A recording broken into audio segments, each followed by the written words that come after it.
본문에서는 예수님께서 예루살렘에 올라가셔서 십자가를 지시고 부활하신다는 사실을 제자들에게 세 번째 알려주시는 말씀 기록되어 있고요. 또 제자들에게 섬김의 삶에 대한 것 가르쳐주고 계십니다. 계속해서 반복되고 있다는 거 아시겠죠? 십자가 부활 또 말씀하시고 한 번 더 말씀하실 거예요. 그리고 섬김의 삶 또 말씀하시죠. 계속 반복해서 말씀하시는 이유는 중요하다는 것이고 또 그만큼 우리가 그런 삶을 자꾸 거꾸로 가려고 한다는 거, 십자가 안 지려고 그러고 섬김 받으려고 그러고 그러니까 계속해서 이런 말씀 주시고 계십니다. 본문을 통해서 저와 여러분의 삶이 예수님 닮아서 또 순종하는 삶, 섬김의 삶 살게 되시기 바라겠습니다. 첫째로 묵상할 말씀은 우리가 예수님 본받아 순종의 삶을 살아야 한다는 것입니다. 17절 이하에서 예수님이 십자가 부활을 이야기해 주시는데 그 전과 비교해 볼 때 굉장히 세부적이고 구체적으로 알려주고 계십니다.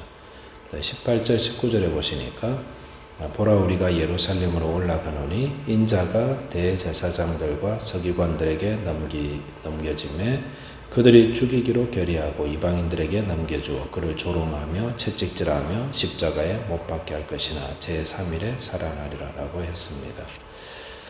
예수님께서 예루살렘에서 있을 이야기들을 너무 자세하게 이야기하고 계세요. 이런 분이 없죠. 자기의 죽음에 대해서 구체적으로 정확하게 이야기해주는 하나님의 아들이시니까 이게 가능한 거죠.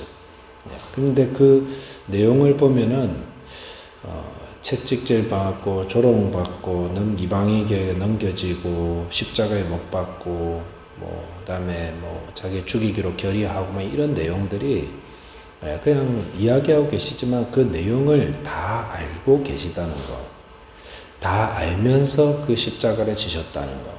우리가 어떤 고통을 앞에 두고 있을 때 잘 모를 때는 그냥 할 수도 있죠. 근데 그걸 다 알고 그 고통을 받으라 그러면은 그 참 어려운 일이 아닌가 생각합니다.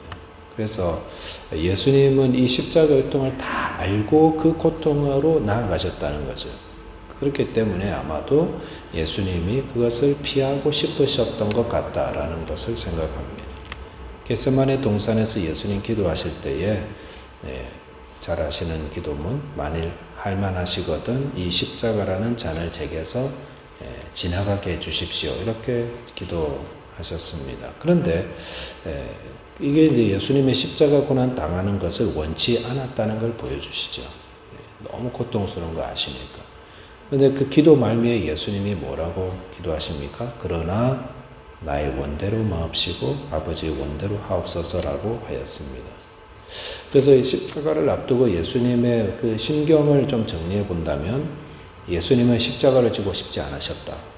그럼에도 십자가를 지려고 하셨다라는 거죠. 하고 싶지 않은데 그럼에도 자발적으로 하겠다는 거. 이걸 우리가 온전한 순종이라고 이렇게 할 수가 있습니다. 온전한 순종이라는 것은 나의 뜻과 상관없이 말씀하시는 분의 뜻을 따르는 것. 이것이 온전한 순종입니다. 로마서 5장에 보시면은 아담의 불순종과 예수님의 순종에 대해서 비교해서 말씀하고 있습니다. 첫 번째 사람 아담은 선악과를 따먹지 말라는 하나님의 뜻에 불순종하였습니다. 그런데 둘째 아담으로 불리는 예수님은 하나님의 뜻에 온전히 순종하셨다고 했습니다. 선악과 따먹는 이야기 너무 잘 아시는데 한번 생각해 봅시다. 아담에게 명령하신 말씀이 어떤 거였습니까? 하나님께서 아담에게 한 달 동안 에덴 동산에 어떤 과일도 손대지 마라. 이런 말씀 주신 게 아니었습니다. 하나님께서 아담에게 주신 것은 에덴 동산의 과일 모든 거 다 먹을 수 있다. 그러나 선악을 알게 하는 저 과일의 열매만은 먹지 마라. 이렇게 명령하였습니다. 그 명령 지키는 게 그렇게 어려웠던 건가 생각을 합니다. 그렇게 어려워 보이지는 않습니다. 그런데 뭐 이렇게 다 지천으로 깔려 있잖아요. 에덴 동산에 얼마나 많았겠어요. 그리고 그거는 안 따먹고 그냥 가만히 있으면 되는 거였습니다. 굉장히 수동적인 명령이었습니다. 그런데도 아담은 자기를 위해서 따먹었죠. 내 뜻대로 하려고 하나님의 말씀을 불순종하고 손을 내밀었고, 다음에 그걸 따먹기 위해서 적극적으로 가서 손을 내밀어서 따먹었죠. 그래서 그 결과 그의 후손들, 저와 여러분을 포함한 우리 모두가 죄의 저주 아래 놓이게 되었던 것이었습니다. 자, 이에 비해서 예수님은 어떻습니까? 예수님께 주신 하나님의 뜻, 하나님의 명령은 그냥 가만히 있기만 해서 되는 게 아니었죠. 이 땅에서 33년간 뭐 하라고 그랬습니까? 과일 먹지 말고 고기 먹지 말고 그냥 채소만 먹고 살아라, 이렇게 말씀하신 것도 아니고요. 예수님께 주신 하나님의 뜻은 그냥 다른 길 없었습니다. 오직 자신을 찢어서 희생하고 손해보며 또 자신을 망하게 하는 것, 그걸 하나님이 명하신 겁니다. 물론 예수님께도 피할 길이 있었죠. 예수님이 만약 십자가 지지 않았으면 어떻게 됐을까요? 부귀영화가 따랐어요. 부귀영화. 성공하였고 박수갈채를 받고 높아지고 임금이 되고 그런 길이었어요. 그냥 가만히 있기만 해도 그 길로 갔었을 거예요. 등 떠밀려서. 그런데 예수님은 그 길 가지 않았습니다. 오히려 하나님께 순종하기 위해서 그거 다 버리고 오히려 자기를 망하게 하고 자기를 죽이는 십자가의 길을 가셨던 것입니다. 그래서 어떻게 됐습니까? 로마서 5장 19절 말씀 보니까 한 사람이 순종하지 아니함으로, 이건 아담이죠. 많은 사람이 죄인 된 것 같이 한 사람이 순종하심으로, 예수님이죠. 많은 사람이 의인이 되리라 말씀하였습니다. 뭘 말씀하십니까? 순종의 자리죠. 예수님이 하나님의 뜻에 순종하기 위해서 죽음의 자리까지 내려가셨다. 그리고 그 순종으로 인해서 우리가 의인이 되었다. 존귀하시고 또 영광스러운 그 하나님의 아들이신 예수께서 성부 하나님의 뜻에 순종하기 위해서 고난을 당하시고 죽기까지 내려가셨다면, 그러면은 우리는 어떻게 해야 될까요? 우리도 그렇게 순종해야 되지 않겠는가 라는 것입니다. 성도의 삶에 가장 중요한 것은 예배가 아닙니다. 그 다음에 교회를 세우는 것도 아닙니다. 우리에게 가장 중요한 것은 바로 순종입니다.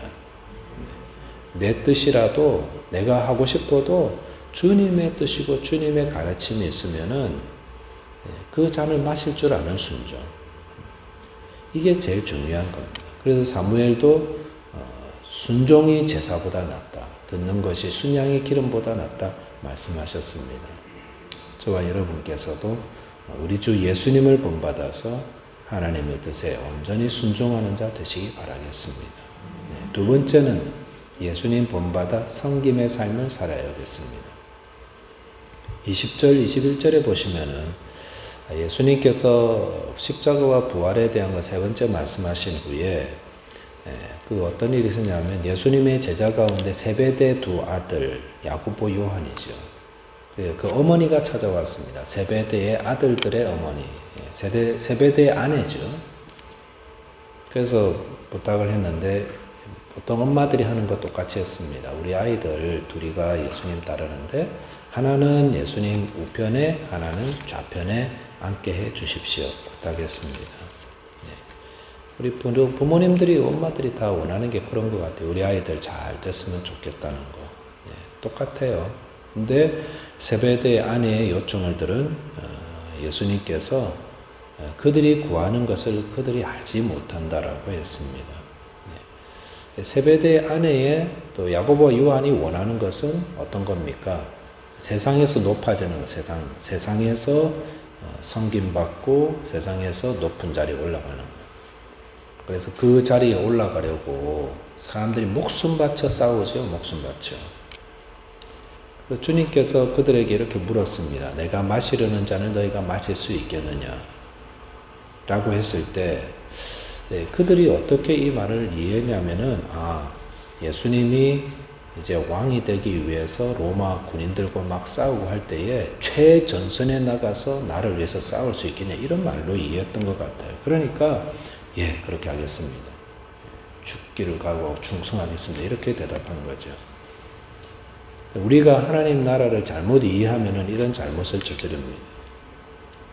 내가 바라는 하나님 나라가 어떤 건가? 이 땅의 나라인가요? 이 땅에서 막 높아지고 오른쪽에 앉고 왼쪽에 앉고 이런 건가요? 오늘날 기독교가 잘못하는 게 이런 거죠. 이 땅에서 성공하는 거를 하나님 나라로 자꾸 오해하는 겁니다. 그래서 그걸 자꾸 복음이라고 선포해 버리니까 자꾸 그렇게 되는 것 같아요. 그래서 이 세상에서 성공하는, 이 세상에서 높임받는, 이 세상에서 사람들에게 칭찬받고 인정받는 것을 하나님 나라로 오해하면 어떻게 되냐면은 예수님 이름 부르면서 성공과 부귀영화를 같이 얻으려고 한다는 겁니다. 그리고 이 땅에서 어떤 하나님의 어떤 능력을 얻어가지고 사람들한테 과시하고 이게 뭐 굉장히 예수 잘 믿는 것처럼 이렇게 보여지고 있는데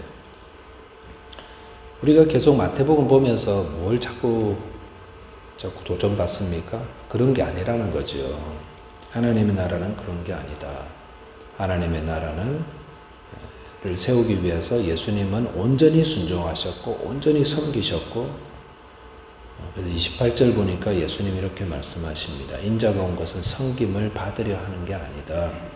도리어 섬기려 하고 자기 목숨을 많은 사람의 대속물로 주려 함이니라. 우리 기독교인들이 늘 마음에 품고 있어야 되는 말씀입니다. 예수님이 이 땅에 온 것은 섬김 받으려 온 것이 아닙니다. 섬기려 왔습니다. 그렇기 때문에 예수님이 세우는 나라에서 우리는 순종의 삶, 섬김의 삶을 살아갑니다.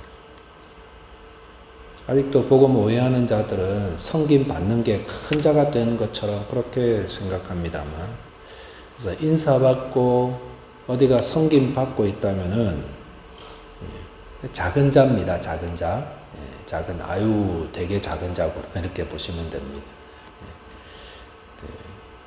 이 세상에서는 그런 사람들 큰 자라고 부를지 모르겠지만 하나님 나라에서는 작은 자입니다.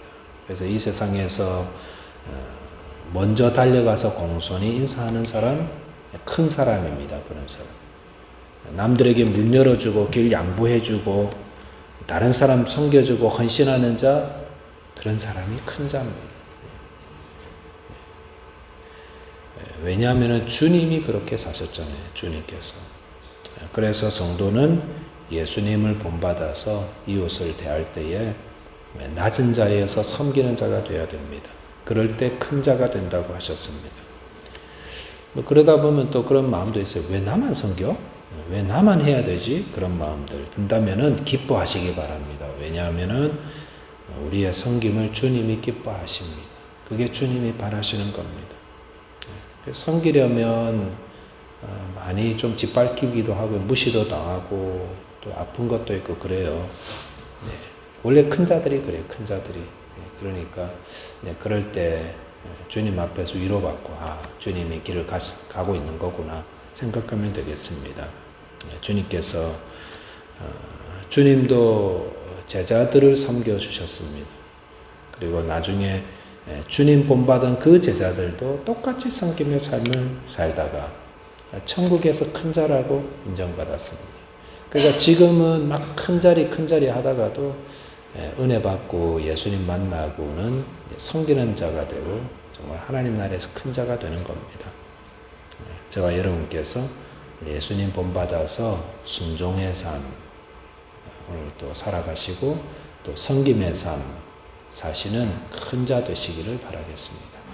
기도하겠습니다. 하나님 감사드립니다. 존귀하신 하나님의 아들께서 우리를 살리기 위해서 십자가의 순종의 삶을 사신 것처럼 저희들도 주님을 본받아서 하나님의 뜻을 따르는 순종하는 자 되게 하여 주시옵소서. 주님, 우리의 종기를 섬김을 받아야 하실 주님께서 우리를 섬기셨던 것 묵상하였습니다. 주님, 저희들도 섬김 받으려는 그런 작은 자의 모습을 내려놓고 이제는 남을 섬기고 헌신하고 먼저 인사하고 먼저 친절을 베풀고 또 그런 큰 자의 삶 살아갈 수 있는 섬기는 자 되게 하여 주옵소서. 우리 주 예수 그리스도 이름으로 감사하며 기도하옵나이다. 아멘.